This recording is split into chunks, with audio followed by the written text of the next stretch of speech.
The forehead is broad and covers a sharp brain and a powerful memory. The ears are alert for every scrap of information that may be useful. The stern eyes have frightened many a culprit, but they also contain a twinkle of kindliness. Inside the mouth is a tongue that can lash devastatingly, but it is kept chained most of the time. The chin is resolute.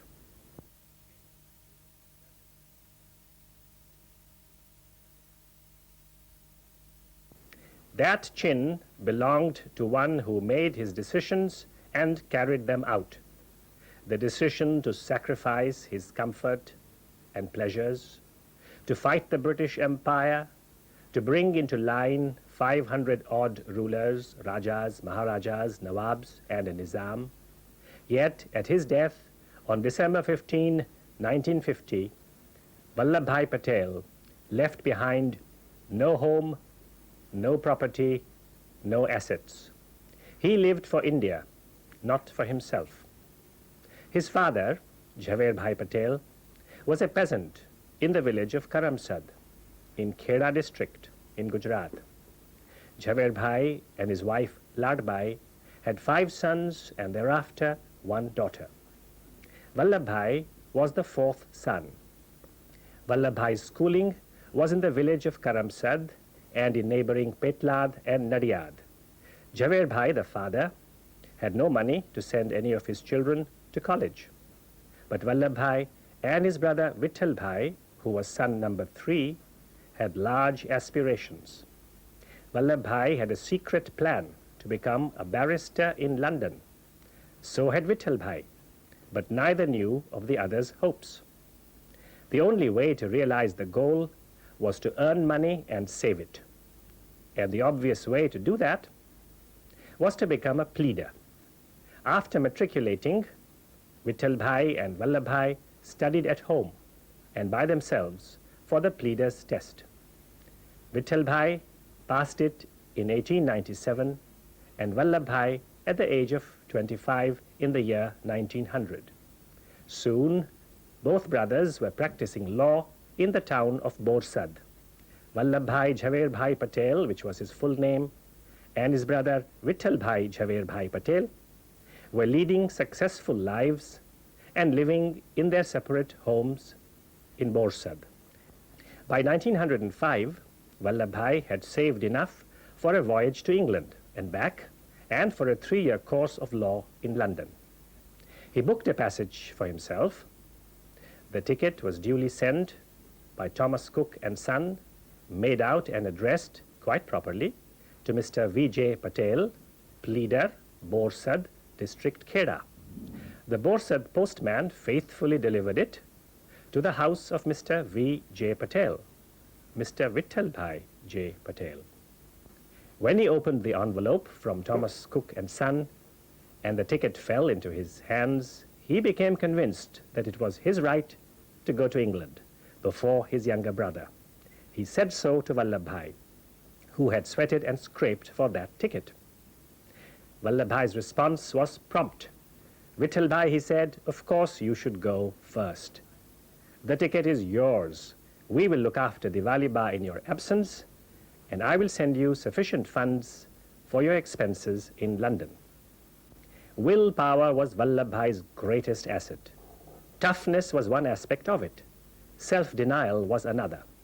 Only 32 when his wife died, he firmly rejected all offers for remarriage.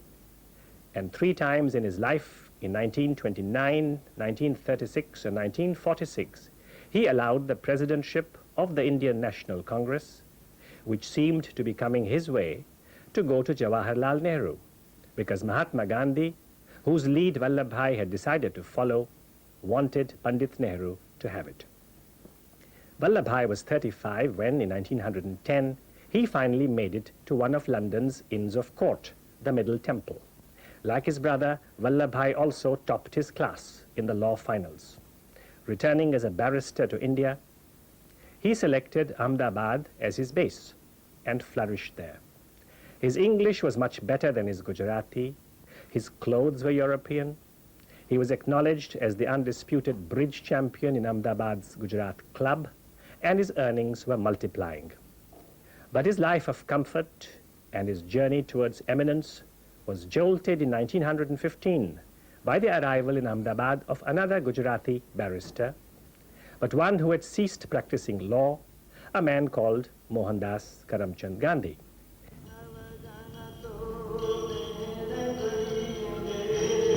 And then Gandhi came. He was like a powerful current of fresh air that made us stretch ourselves and take deep breaths, like a beam of light that pierced the darkness and removed the scales from our eyes. The greatest gift for an individual or a nation, we have been told in our ancient books, was abhaya, fearlessness. Not merely bodily courage, but absence of fear from the mind.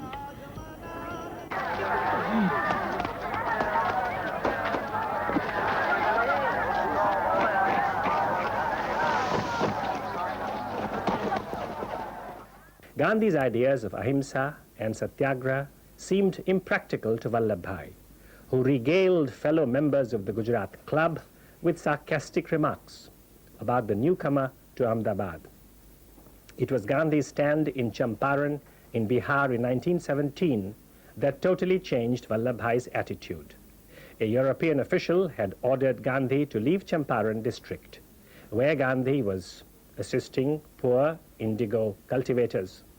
"Sorry," replied Gandhi, "I'm not leaving. You can do what you want." The Raj yielded. The indigo peasants received justice, and Vallabhbhai felt that the man he had been ridiculing had inaugurated a new chapter in India's struggle for independence. In January 1918, Vallabhbhai made the decision that changed his life.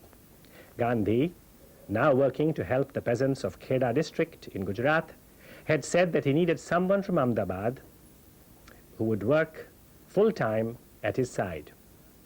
Vallabhbhai volunteered. The results of this fateful decision were numerous. Vallabhbhai's lifestyle and that of his children changed. His clothes and habits and priorities changed. He spent 10 long years in all in the British Raj's prisons, and his daughter Maniben was imprisoned for almost as many years.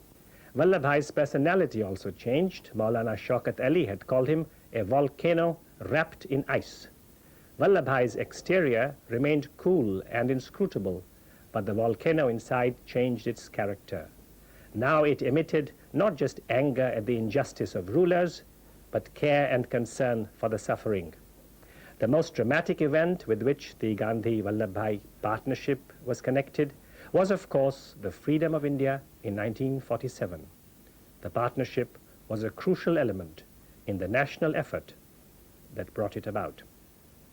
The peasants of Bardoli, whom Sardar Vallabhbhai Patel led in battle in 1928, spontaneously and for the first time called him Sardar, endowing him with a people's title that stuck. Vallabhbhai Patel was called upon to lead the farmers of Bardoli in their fight against the arbitrary, unjust and oppressive assessment. He demanded the appointment of an impartial tribunal to examine the question of revision.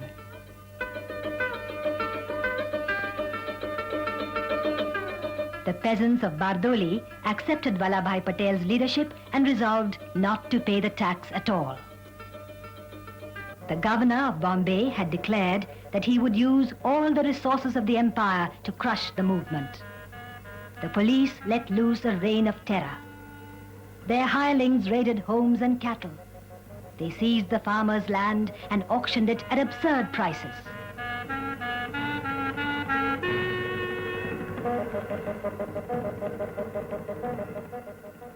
India marveled at the stamina and discipline of the peasants of Bardoli.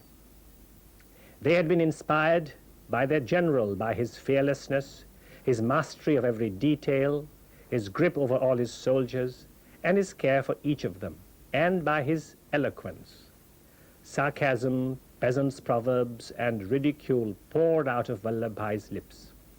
In 1945, shortly after he had been released from a 3-year internment, British leaders alleged that divisions within India were delaying independence.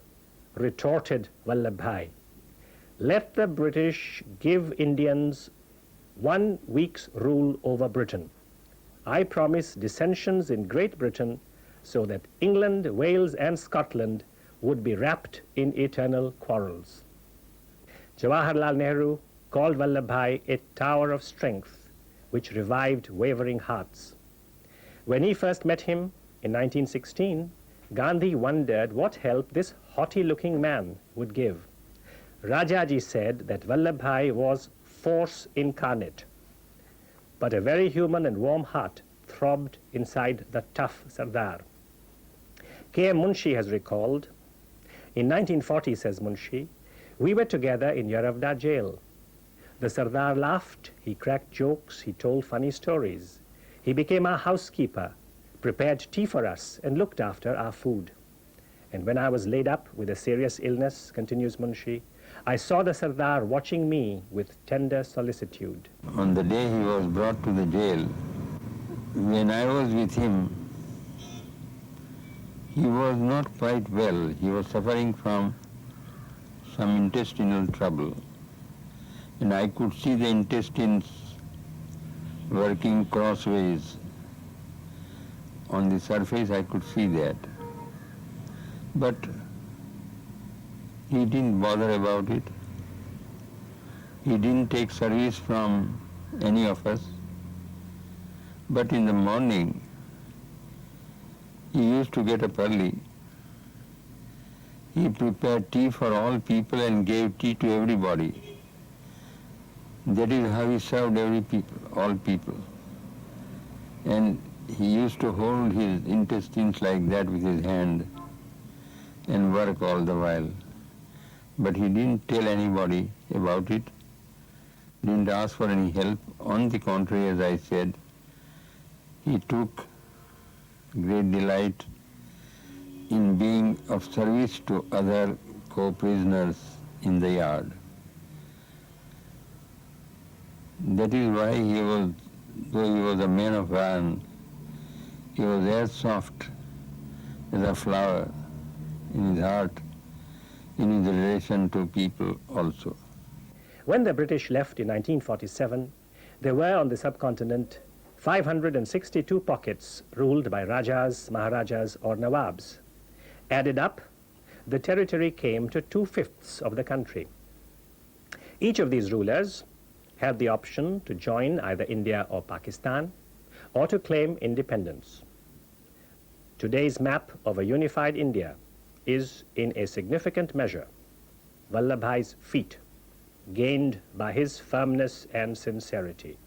He said what he meant and meant what he said when he informed the princes of the implications of their staying out of India.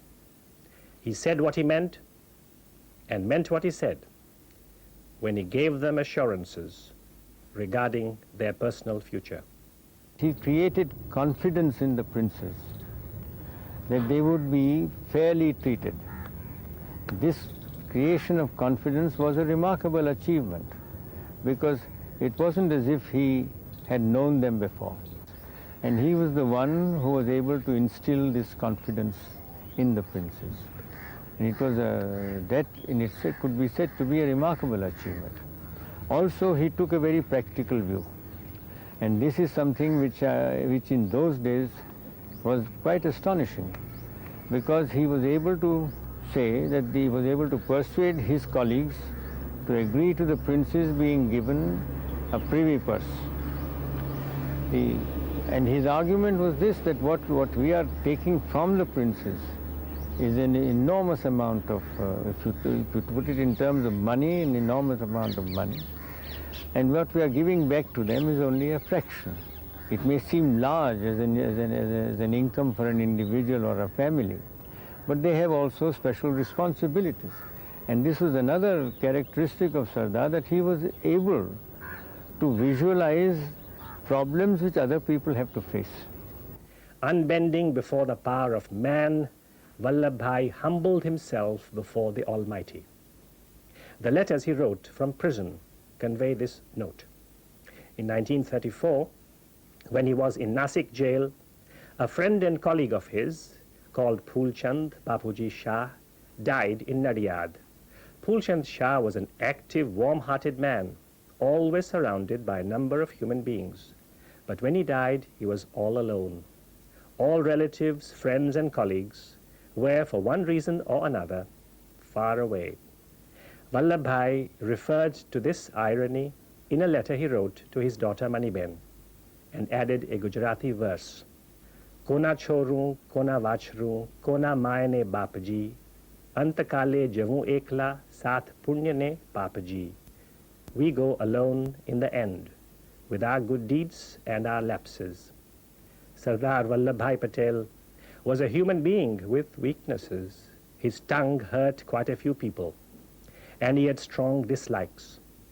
But he didn't store his anger endlessly. As for his meritorious deeds, we can, if we want to, notice them by looking around us or at a map of our land. Sardar Vallabhbhai Patel had much to do with the unity that remains.